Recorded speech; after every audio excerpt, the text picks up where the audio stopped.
What's up, everybody? It's your boy, bleh. I love English. What's going on, everyone? It's your boy, Phil Shocker, the nicest hedgehog here with PEBA. Final week. It's only a 5-week season if I didn't say it already. So, definitely something to note there. But we are here for week 5, our final week, where we are going to go into toast the Rex, I'm pretty sure. If I'm getting wrong, I apologize.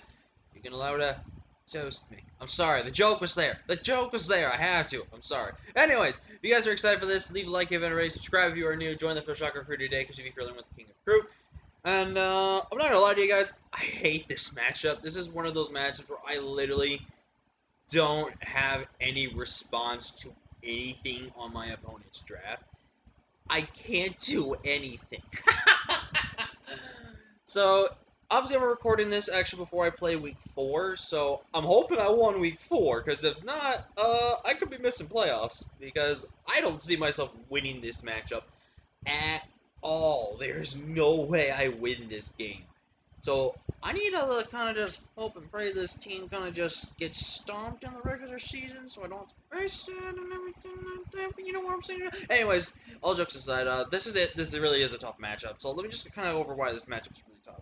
My opponent has G-Max Melmetal, Dracovish, Halucha, Galarian Weezing, Rotom Frost, Exploud, Chandelure, Reuniclus, Appleton, and Rhyperior. Now, Rhyperior Appleton, I don't really worry that much. Reuniclus is a little scary, but I don't stress about it too much. Chandelure could also be a little scary, but I can kind of handle that as well. It's literally his top 6. I cannot beat this combination. The main things on this team that are going to shut my team down is primarily G-Max Melmetal, Lucha, Exploud, and Vish. Those 4. I mean, Rotom's annoying, but I think I can work around Rotom. But still, those 4, I can't beat. I can't beat these 4. They're just way too hard. Excuse me. They're just way too hard to beat. They're just so incredibly difficult to break around. So I had to get really creative with my build this week and take some chances and stuff like that. But I think the build I have is going to be good. I'm feeling pretty confident with it, and I think it's going to be really good. But breakdown of team, like I said, these top 6, they're definitely coming. There could be a possibility we see Chandelure over something maybe like Weezing in case he doesn't want to go that route and actually want to have another answer to Melmetal besides his Melmetal or something like that. And also G-Weezing is a great switch into things like, you know, actually G-Weezing's not that much of a one to get switch ins from. Like, it's a good switch into Sylveon, it's a good switch into potentially my Salamence, which should be Chandelure could do, but Chandelure doesn't want to take hits unless I'm setting up, and it doesn't really want to take hits. So I pretty much expect the top 6. If there's a possibility of anything taken out, please let it be Team-Max Melmetal for some other reason. But anyways, yeah, that's his top 6. It's pretty easy, basic on what I expect him to bring. Now, here's what I'm trying to debate here. He's most likely going to bring 1 or 2 Scarfers. But if I had to be honest with you, I don't see him bringing Scarf on more than one, only on one mod. I see Weezing either being something with, you know, Rocky Helmet, maybe Black Sludge, obviously Unburden, obviously a Pokeball. Thank God it's a Pokeball on Melmetal, so I would be really struggling. I have to basically just figure out what is Scarfer is going to be. Is it going to be Dracovish, or is it going to be Exploud? I think, in a realistic sense, he should look at his team and look what he thinks just spams buttons against me. And what spams buttons against me is both Vicious Rends and Boom Burst. So he could bring Double Scarfer and just destroy me, but I feel like one of these mons has to be Banded. I feel like one of these mons has to be Scarf. If I had to be honest with you, I probably actually, now thinking about it, could see a Scarfish over anything else, because Scarfish is threatening, and Specs Exploud, I have no switches to that. So, I'm basically screwed. Easy. But I have some ways to kind of try to get rid of items, try to get rid of things this matchup. I'm really hoping we can play around it. But no, again, I think the main thing is to figure out which is scarfed, which is specs or banded, stuff like that. Honestly, unburdened Lucha doesn't need to be a thing, to be honest. I think a banded Lucha could also do work. Counter Scarf Lucha is also decent as well as well. Maybe like Power of Sky Attack on a set can work as well. So a lot of things to kind of factor into this. So let's go into the team that I've tried my very, very best to work with here. And this is going to be one of those sets that I, I gotta find some way to win with. And that's Dustmore. Looking at his team, does not have a dark type on his team. There's no ghost resist on his team at all, so I'm going full ghost again. But I'm really risking it this week. I am running no multiple ghost type attacks. I am going, of course, that needs to pop up. I'm gonna leave it in there. Plug for Kirby, aka just Kirby. But Dust Noir. It's kind of a semi-wing con. It's not really a wing con, but it's a mon that can help us here. So Trick Room and Will-O-Wisp will help kind of play a factor for my team to kind of counteract the speed he has on his offense and everything like that. Trick Room is very, very, very, very risky because of the fact that he does have access to a Melmetal right there. So I had to be very careful when I click Trick Room. Very, very careful when I click Trick Room. Have to. But Poltergeist again is one of those great moves along with Frisk to just really get all the items revealed on my opponent's side of the field. The Cheelon Berry actually lets me take a normal type attack. So basically, if I have Trick Room up for say, and Melmetal's not in against me, even if Melmetal's in against me, I'm going to Will-O-Wisp and risk my Death Noir here. And then what I'm going to do basically after that is just spam Poltergeist until the one thing comes in, I click Brick Break. If I can somehow live the hit from it, I can click Brick Break again, or Will-O-Wisp it, and just go for damage, or roll for another Brick, and everything like that. Not regret. But basically, this is my way to switch into the normal typing, well, having to get a clean switch, of course. But I don't know what else I'm going to have to do for this match, but Dustmore is doing as best it can. We're running max HP, 148 attack, adamant nature, 32 defense, and 76 def. Mostly kind of bulky offensive, so I'm hoping to do work. Up next, we have Sneaky here with Pasho Berry with Will-O-Wisp Ironhead, Dual Chop, and Knockoff. This is a very strange and weird Incineroar that does not do anything to most of his team. But hear me out on what it does, though. Basically, this is my Spadef, kind of my Spadef Mon this week. Basically, with Intimidate plus Pasho, I should live one Vicious Wrench from Vish. And if I can burn it, or if it's not been burned, I can do that. If I can knock off it, I can knock off it. If I can knock off it, it's more or less stressful against my team, which is thank God for that. But Dual Chop's also on there to be, if we've got Vish weakened to a point where Dual Chop actually can come in and kill, that's really, really good. But Ironhead is there also for the Galarian Weezing. Now, I know it seems a little weird that I have Ironhead on this set, yet I don't have Fire coverage. I don't have a Dark coverage move. But Fire coverage is actually more needed against my opponent's draft. Well, you're both right and wrong at the same time. Well, as much as actually, you know what? I think I am being a little stupid about that. Let's just run Fire Punch. I would run Flare Blitz, but I don't want to take recoil damage, so I should just run Fire Punch. Let's run Fire Punch. I guess I didn't know what I was quite thinking about it. But anyways, basically, I'm going to be able to just kind of hopefully whittle his team down. Again, very much pressuring two Will-O-Wispers this week again, because Will-O-Wisp is very much needed in this matchup. I would basically have to choose if it's Dragovich 1v1s, Incineroar, for example, and he goes for the Rens and stuff like that. I basically have to decide, do I Will-O-Wisp or do I knock off? Because if I knock off, he's still going to be faster than me. If I Wisp, I bird him, and it basically make his Scarf kind of not that good. If it's a ban, then I'm basically doing nothing. If it's Choice Bandit also, I'm pretty sure I don't live a hit. If it's Scarf, though, I can live one. So it's definitely going to be interesting to see this. But we're in max HP, 100 attack, 136 depth, and 20 speed. 20 speed lets me outspeed, zeros both enlisted mons, except for Rotom. I think everything from Wheezy down as a speed here.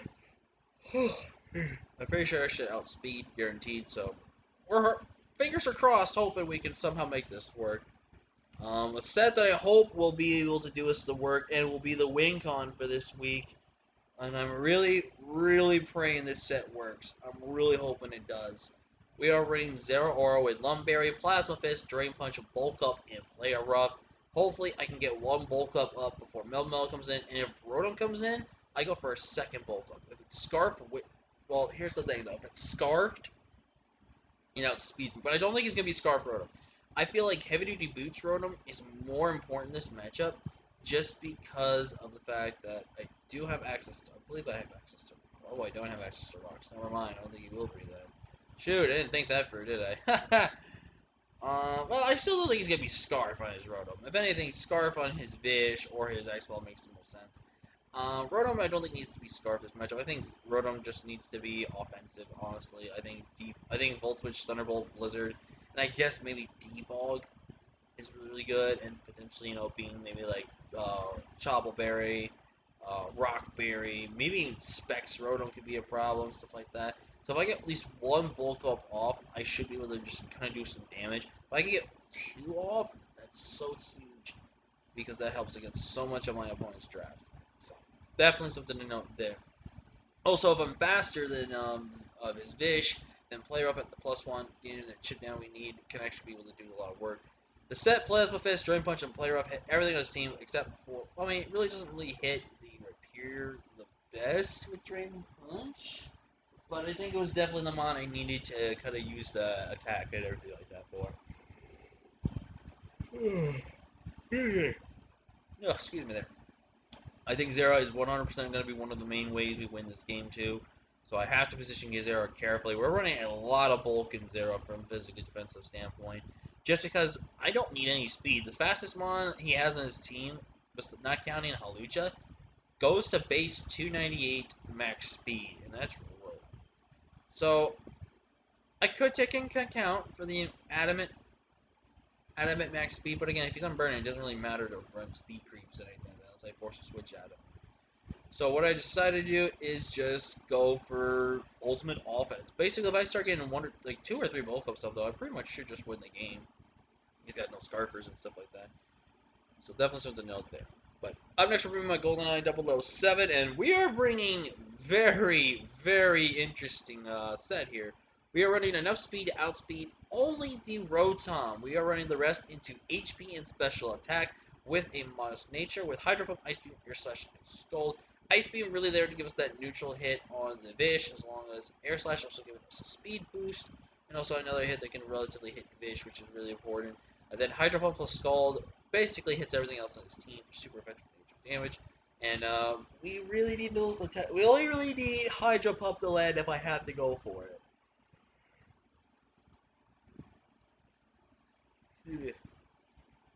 And I'm going to go run Torrent over Hype Sniper. Sniper on that 1 week was just really important because it helps so much against my opponent's draft with Bolt and everything like that. But I definitely think another potential, at least breaker, at least this matchup, is definitely Inteleon. If I can get Inteleon in, I can start clicking buttons. I hopefully can be able to do a lot of work. The good news is I don't set up the rain with my one, so thank God Dracovish is not even more scary than it ever is. I'm not sure if Sky High my Salamence here with the Yachi Berry, Dragon and Fire Blast, Dueling Beat, and Iron Head, Iron Tail. This is where I said it's really weird for me to go a certain route that I am going right now, because here's the thing. If I don't have Iron Tail, I don't have a way to hit Wheezy. And I feel like I need a way to hit Wheezy. If I don't have Fire Blast, I can't really hit the Melmetal that best. And if I can't hit the Melmetal that best, then I don't know what else to do. So, also, I probably just realized this. I probably need to switch up my thing here for speed. I don't want to have my special attack. That would be really, kind of really bad. Actually, let's look at it. We've got some time. Let's look at a quick calc here. Salamence, Dragon Dance versus a Rotom. No, Rotom Frost. And hopefully you guys actually gotta like this idea I have here. We're just doing some live calcing, just so you guys get my thought process here. How much? Because I imagine Iron Tail is neutral because it resisted by electric.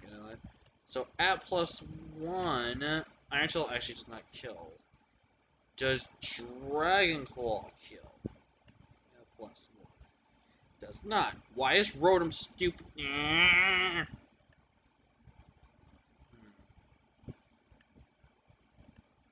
Wheezing.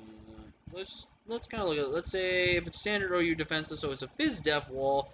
At +1, I ain't doing junk nothing to this thing. Okay, nothing.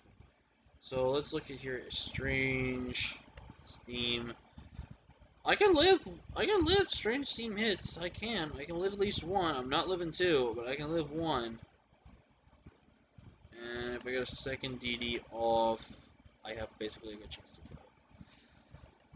So yeah, I think this is the set we have to go with, dude. This is not what I really want to go with, but I think it's our best option. But 112 in HP for some bulk, max attack, and enough speed to outspeed Rotom. So Rotom's Scarfed. If I get one DD off, I don't scare Rotom at all. In fact, if Rotom comes in on me after I get my one DD off, I'm going for that second DD to try to get some kills. And if he misses Blizzard, I'm going for a third DD. And then at that point, he reveals that he's Wisp.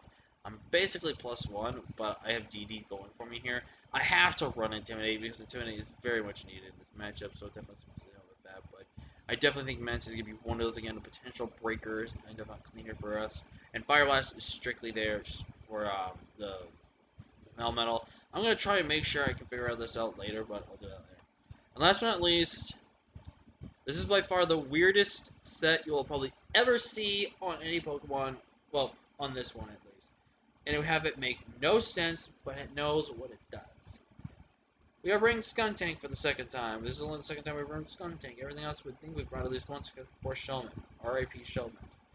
But, this is a super weird Skuntank set. We are running Fire Spin, Fire Blast, Iron Tail, and Play Rough. 112 in HP, 92 to attack, 52 in special attack, and max depth with a sassy nature. This is designed to be a special wall, and this is mostly also designed to trap. And wouldn't be things like, because some of his main switches to this thing is definitely going to be things like Melmetal, things like Wheezing, stuff like that. And if I go for a Fire Spin as they come in, I trap them, and I can theoretically not beat them, but I can basically whittle them down. Like Melmetal, I'm pretty sure I live $1 on Bash, guaranteed. And I just do some damage back there. If he G-Maxes up, there's a possibility I just straight up get neutered in that way, because it could definitely be an Adamant Melmetal or a Brave Melmetal, whatever he wants to do with that. But basically, if I mostly trap Wheezing, that opens up the door to so much for my team. And I think also the fact that, Skuntank's going to be really important. Play Rough is a big thing as well, because Play Rough lets me be able to beat a lot of things. So definitely something to note there. But I'm really, really hoping we do well. Like I said, I'm not going to this game expecting to win, because this is just a very terrible matchup. So, but I'm going to definitely give this matchup my very, very best. I think I built the best I could possibly build for this matchup. So, we're fingers crossed and I at least don't get 6-0. That's all I'm going to hope for. Yeah, thank you all so much for watching. Leave a like if you haven't already. Subscribe if you are new. Join the Fish Soccer Crew today because we're for the Kingdom Crew. And with that being said, I will see you guys next time. And until next time, everybody, peace.